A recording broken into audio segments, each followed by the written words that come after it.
안녕하세요. 김현지 원장입니다. 제가 DM으로 이거 질문을 받은 지 좀 됐는데, 제가 오늘 시간이 돼가지고 그 답변을 영상으로 찍으려고 하는데요. 어떤 분께서 교습소를 오픈한 지 4개월이 됐다. 그런데 어떤 학생이 들어왔는데, 그 학생이 한 달 만에 그만둔다는 거예요. 그래서 한 달 만에 그만두고 땡땡 어학원으로 가겠다.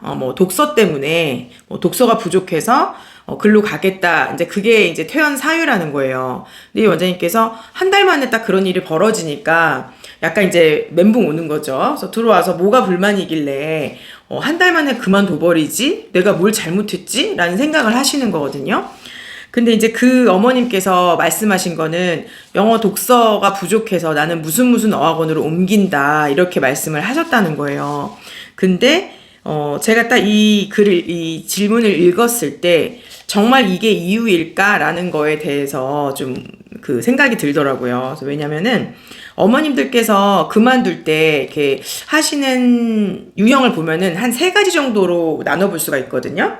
그래서 첫 번째는 즉각적으로 알 수밖에 없는 그런 심한 컴플레인을 하고 그만두시는 경우도 있어요. 그래서 약속한 걸 이행하지 않았다거나 뭔가 치명적인 실수로 인해서 안전상의 문제가 생겼다거나 뭔가 치명적인 실수로 인해서 이제 컴플레인을 그렇게 즉각적으로 할 수밖에 없는 그런 상황도 있잖아요. 그래서 그런 경우에는 그 상황을 알 수밖에 없죠. 아, 이게 마음에 안 들어서 이랬구나라고 알 수밖에 없는데, 대부분 어머님들은 정말 그만두는 이유를 그냥 적나라하게 얘기하지 않는 경우가 제 경험엔 더 많은 것 같아요.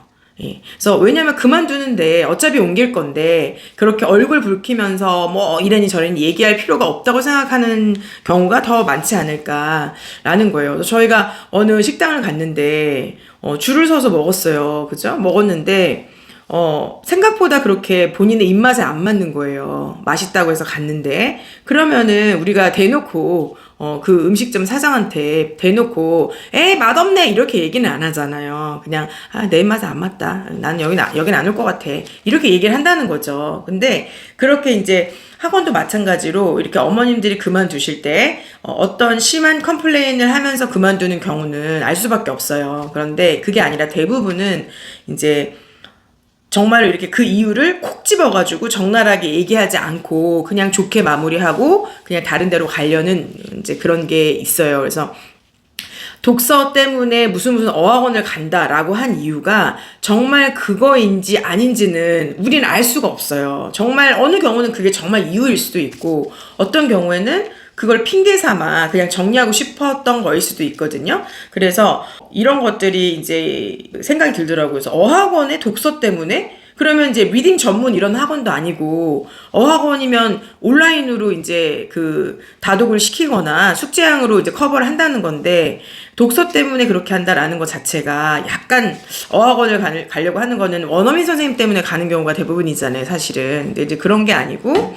그렇게 한다라고 하는 게 정말 이유인지, 아니면 그냥 가장 원장님께서 지금 교습소에서 빠져있는 그 부분을 딱 집어가지고 얘기하고 나가면 편하니까 그냥 그렇게 하는 건지, 정말 어떤 부분 때문에 옮겨있는 건지는 사실 알 수는 없죠, 사실은. 그리고 이게 오래된 분이 아니라 한 달밖에 안 됐기 때문에 어떤 부분이 성향이 안 맞을 수도 있고, 시설이 마음에 안 들을 수도 있고, 같은 그룹에 누구와 안 맞을 수도 있고, 교육비가 생각보다 안 맞을 수도 있고, 여러 가지 이제 상황이 있는 건데, 그거를 돈 때문에 그래요, 아니면 뭐 때문에 그래요, 이렇게 적나라하게 얘기하진 않아요. 그렇기 때문에 사실은 이거를 왜 내가 한 달 가르쳤는데 내가 뭘 잘못했지? 라는 생각이 이제 들 수는 있죠, 당연히. 근데 6개월도 아니고 한 달 만에 딱 그렇게 해버린다는 거는 조금 이제 멘탈이 흔들릴 수 있다는 거는 충분히 이해를 하거든요. 근데 이제 어머님들이 이제 이렇게 심한 컴플레인 하는 경우는 우리가 알 수밖에 없고, 두 번째는 그냥 정말 이유가 아니라, 진짜 이유가 아니라 그렇게 둘러대고 그냥 나는 정리하고 싶어서, 좋게 정리하고 싶어서 그렇게 하는 경우. 근데 대부분이 아마 지금 요 케이스에 해당이 돼요. 그래서 굳이 내가 이 학원의 발전을 위해서 내가 막 이런저런 컴플레인을 하고 그럴 필요가 뭐가 있어, 그냥 나 안 맞으니까 딴 데 갈래, 그렇게 하고 가시는 경우가 대부분일 거고. 세 번째가 제일 좋은 케이스를 말씀드리면은, 이제 이건 진짜 상담이 이루어지는 거예요. 뭐냐면은 저 같은 경우는 아이들을 이제 입회를 하게 되면은 대부분은 좀 오래 다니는 편이기 때문에 아이에 대해서 제가 좀 많이 아는 편이잖아요. 그러다 보니까 어머님들하고 상담을 할 때 저는 이 아이를 내가 무조건 가르쳐야 된다고 생각하고 상담하진 않아요. 만약에 아이가 이제 이런 상황이고 저런 상황이에요. 그 아이가 수학이나 이런 거에 되게 힘을 줘야 되는 상황이야. 그러면 수학에 맞춰서 영어를 바꿀 수밖에 없어요. 그러면 그거에 맞게 그러면 이런 거 말고 이렇게 하고 정리하고 이렇게 하는 게 어떻겠냐라는 것도 제가 말씀을 드리고, 제가 저의 이익을 위해서 얘를 무조건 붙들고서는 막 여기 저한테 배워야지 뭐 이런 스타일은 전혀 아니기 때문에 그냥 진솔하게 상담을 드리거든요. 그래서 세 번째가 가장 좋은 케이스예요. 선생님, 저희 아이가 의지가 약하고 그리고 또 뭔가 이렇게 좀 강하게 이렇게 얘를 이끌어줄 수 있는 그런 학원이 필요해요.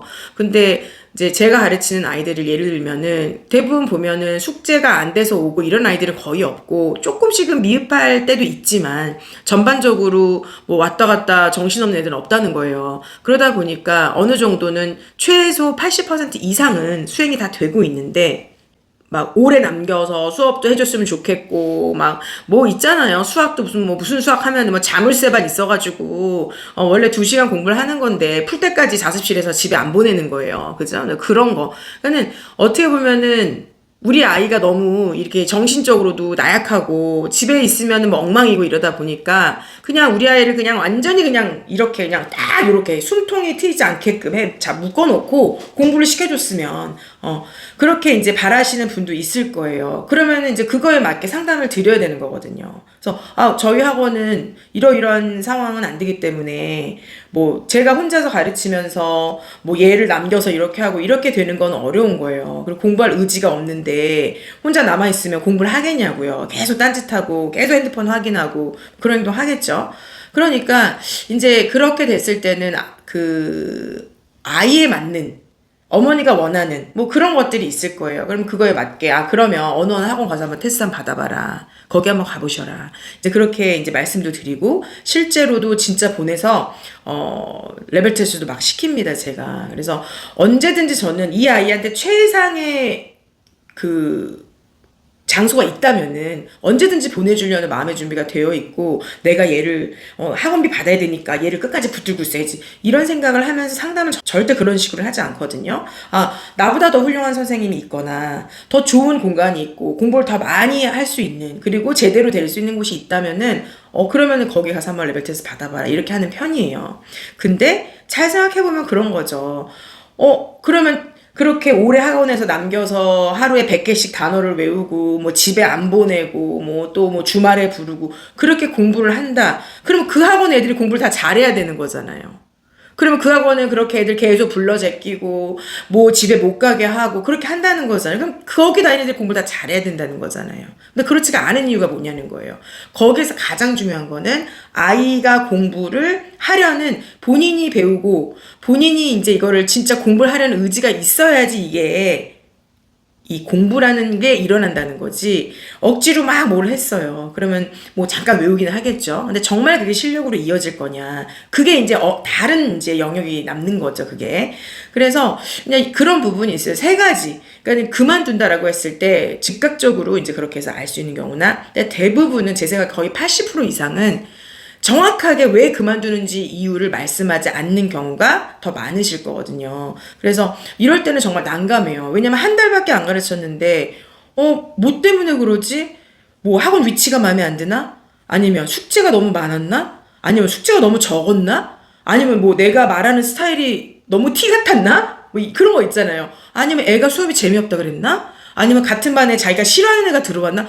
뭐 5만 가지 이유가 있을 수 있거든요. 근데 그 어머니는 무슨 어학원으로 가겠다, 독서 때문에 이렇게 말씀하셨다고 하는데, 글쎄요, 제가 어학원을 독서 때문에 간다는 거는 거의 처음 들어보거든요. 아니면 정말 독서가 목적이면, 영어 이제 원서가 목적이면은 정말 영어 원서만을 다루는 이제 그런 거를 찾아가겠죠. 근데 그 어학원에서 하는 독서라고 하면은 당연히 뭐 리딩서도 있을 것이고 뭐 있을 텐데, 아마 거의 대부분이 숙제로 양으로서 채워지는 그런 숙제로 이제 이어가는 경우가 대부분이란 말이에요. 그러다 보니까 이거는 그게 정말 이유일지 아닐지도 모르는 상황에서, 그쵸? 그거를 고민하는 거는 크게 의미는 없는 것 같고, 근데 이거는 원장님한테만 일어난 일이 아니에요. 그래서 저도 이제 공부방 처음 오픈했을 때 정말로 어이없는 그런 사유들로, 지금 봤을 때는 어이가 없는 사유들로 이렇게 한두 명씩 그만둔 경우도 기억이 나거든요.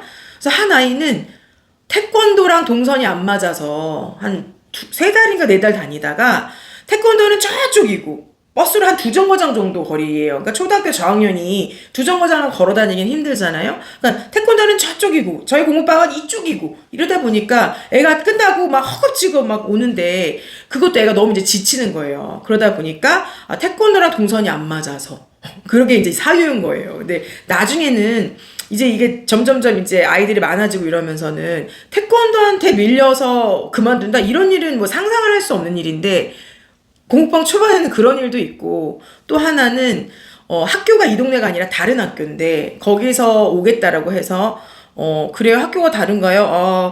조금 그런데 근데 받았더니 학교가 멀다 보니까 거기 앞에서 또 피아노 학원을 다니고 여길 또 건너와야 돼요, 버스를 타고 애가. 그러니까 결과적으로 2-3개월 하니까 애가 못하는 거예요. 그러다 보니까 또 어이없이 또 정리를 하게 돼요. 그래서 그 초반에 이렇게 자리를 잡기 전에는 좀 그런 사유로 인해서 정리가 되는 아이들이 한두 명씩 생기거든요. 근데 당연히 원장 입장에서는 한 달 가르쳤는데 싫다 나간다 이렇게 하니까 내가 뭘 잘못했지라고 해서 막 갑자기 굉장히 위축도 되고 뭐가 문제일까 막 이제 고민에 빠지는 거예요. 그런데 그런 거는 그분이 정확하게 진짜 정말 영어 독서 때문에 어학원을 가는 건지 아니면 뭔가 다른 부분이 마음에 안 드는지는 알 수가 없거든요. 그럼 그걸 어떻게 아냐? 제가 지금 딱 보내주신 그 DM 내용으로는 더 깊이 뭐 상담을 드릴 수가 없어요. 이제 딱 그 내용이어서 내가 뭘 잘못했을까 조언 좀 달라고 하시는데, 이제 그만두는 사유에서는 그 세 가지로 크게 나눠볼 수가 있거든요. 그래서 가장 좋은 거는 저는 세 번째. 그래서 상담을 하실 때도 정말 아이한테 뭐가 맞을까? 이 아이의 성향상 이런 데가 맞겠구나. 이 아이의 성향상 나랑은 우리 학원이랑 안 맞겠구나. 아니면 어머니의 그런 성향상 어머니가 막 불안해. 맨날 불안에 떨어요. 그러면은 이게 차근차근히 조금씩 이렇게 올라가는 그런 방식에서는 어떻게 해요? 막 불안한 거예요. 당장 눈에 보이게 몇십 개 단어를 매일 외우는 학원 갔으면 좋겠고, 그래야 불안하지 않잖아요. 뭘 많이 하는 것 같고. 그럼 나중에 고등학교 올라가서 뭐 이번에 3월에도 고1 모의고사 봤죠. 막 많이 내용 올라오던데 거기 가서 그렇게 많이 외운 아이들이 점수가 잘 나와야 되는데, 그쵸? 또 그렇지 않은 경우도 많다는 거예요. 그래서 본인 아이한테 맞는 그런 학원을 같이 고민을 해주면 원장님의 입장에서도 그렇군요, 아이가 이런 특성이 있구나, 그러면 그래요, 그러면 그런 데는 어떨까요? 라고 이제 또 조언해드릴 수 있고 추천해드릴 수도 있어요. 그래서 좀 진정한 상담이 이루어지면서 학원을 정리하는 경우도, 그런 경우도 있어요. 또 오히려 제가 한번 그렇게 해보는 게 어떻겠냐, 얘는 지금 좀 과외로 돌려야 될 것 같다, 이제 이렇게 조언해서 좀 정리하는 친구도 있고,